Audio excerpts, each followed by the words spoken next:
Welcome to Funky's World. This is the second in our genealogy tips and tricks series. I have to go to yesterday's video and put in the links, which I can do because I'm an idiot and didn't put them in at the time. Show bookmarks with all my faves is disabled. Remove. Okay. Well, let me go here and do that for you.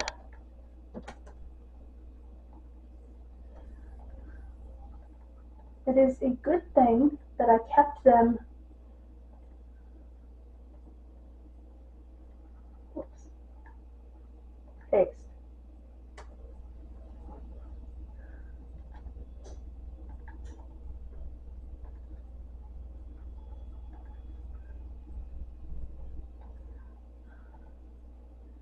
I kept them there to do them and still didn't do it. Anyway. Copy.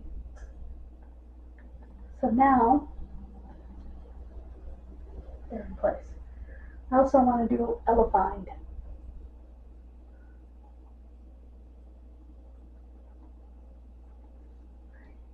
E-L-E-P-H-I-N-D. Elefind.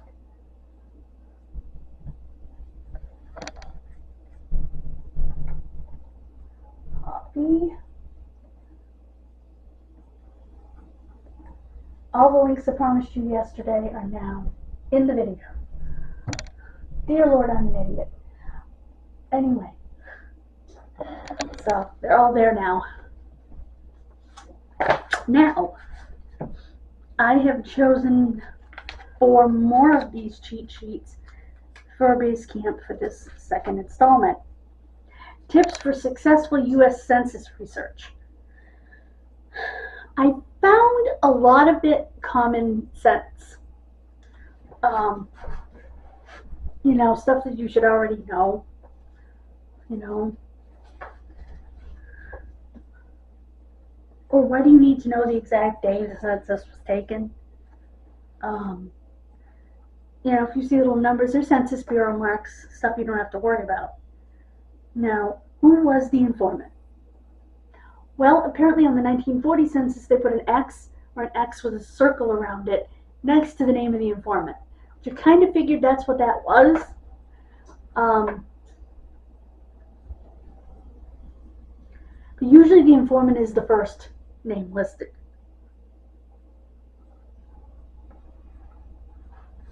If there is a male head of the household, it's usually him.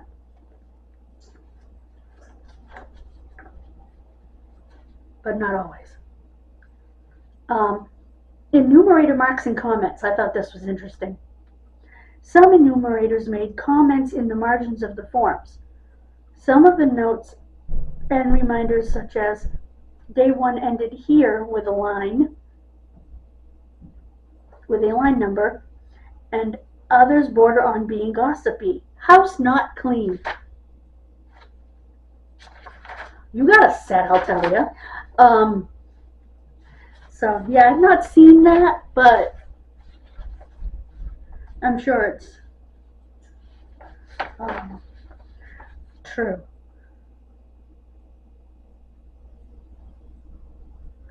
And also, apparently enumerators liked to take a piece of paper with them and go home and fill out the census form.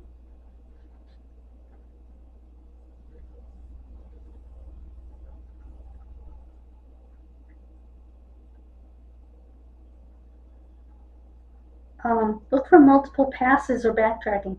Review the entire enumeration district when looking at schedules. In 1940, enumerators were told to survey hotels, boarding houses, and even campsites separately and list them on a specific page. I don't really have any websites for you.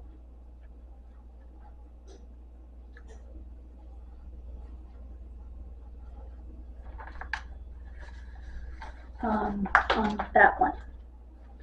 10 Google Books tricks for genealogy is our next one. Use advanced search to find free books. Now, Google Books or Google Play Books is one of the best places to get free genealogy books, because you'll find old genealogies that the books are so old that they're in the public domain, so they're free.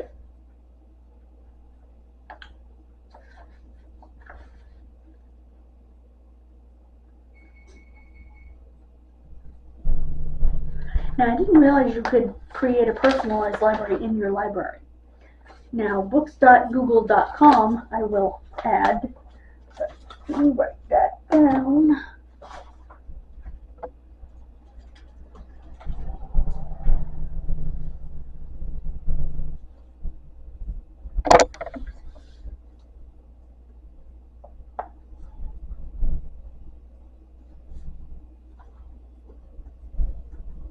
Okay.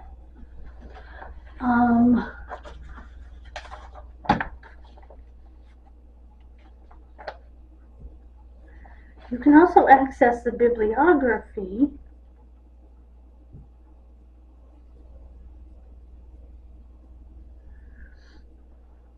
in the left sidebar of the book.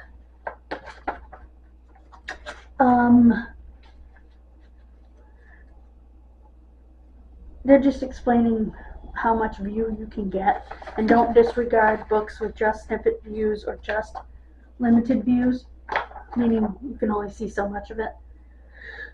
Oh my goodness. Excuse me.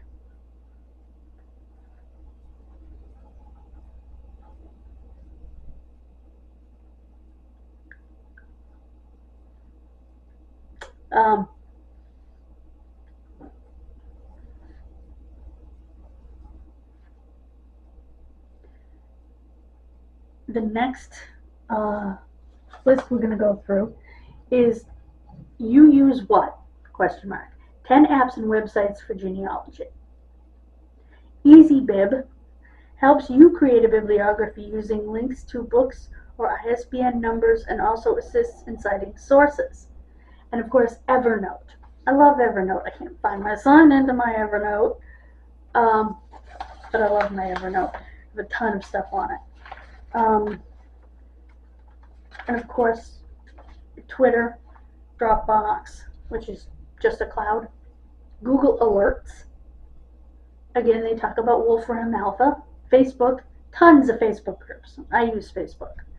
Google Translate to translate documents and stuff that comes up in a different language. And use the house sources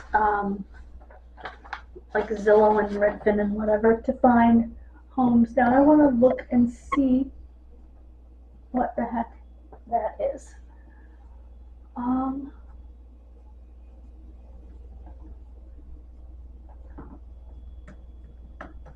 It's called Feedly that they recommend.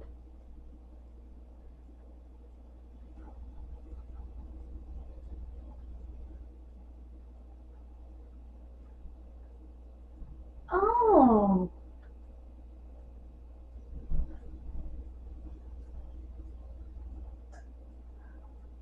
Okay.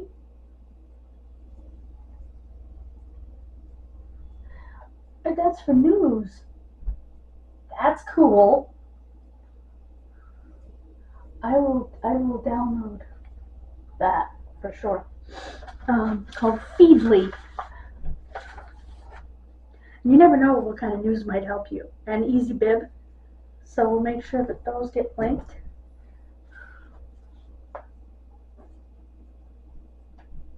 EasyBib. Feedly. Sort of like feed me.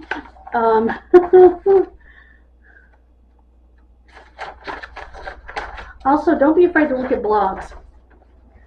I have found a lot of information in blogs, and they mention blogger.com or blogspot, or there's a whole bunch of them. Okay, this one had the most interest for me as far as the number of things that I highlighted. This one is City Directory's 10 Tips and Tricks.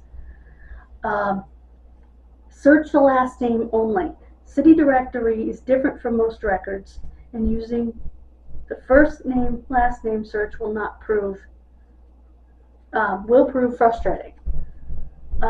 Browse images again by surname. Make sure you review the entire list of people with the same surname of your ancestor. Check the names against your family tree, and you may be able to fill in some gaps. You also want to keep in mind the date of the directory. Browse address. Be aware of address changes. Many cities reconfigured, in quotes, their address schema or street grid at some point. This usually occurred as cities grew. The address listed in a directory for 1908 may not correspond to the current address, and it's true. You'll notice that just in your research. Understand the abbreviations. While most abbreviations were standardized across directories, W or WD for widow, BD for border, check the front or back of the directory for a list of abbreviations. Can't find a directory for your town? Locate the nearest larger town or city and check that directory. Often you will find that smaller villages and hamlets are included in the directories of larger cities. That's something for me to keep in mind from my great-grandmother. United States directories in the Family Search Wiki. So, I'm going to write that down as well. Directories in the wiki.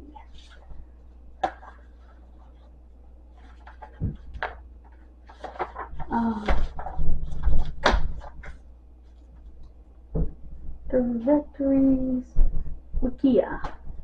Okay.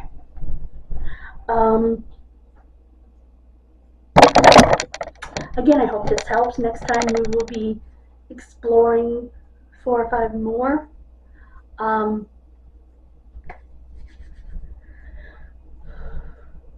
hot. Excuse me.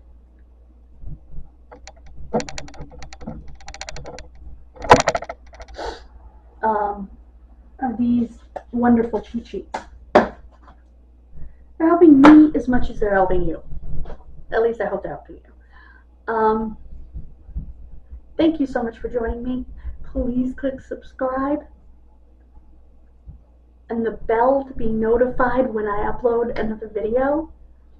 We're trying to get up to 100 subscribers by August 4th. God bless you. Be safe this holiday weekend. Happy 4th of July, and I will see you tomorrow. Mwah. Bye, guys.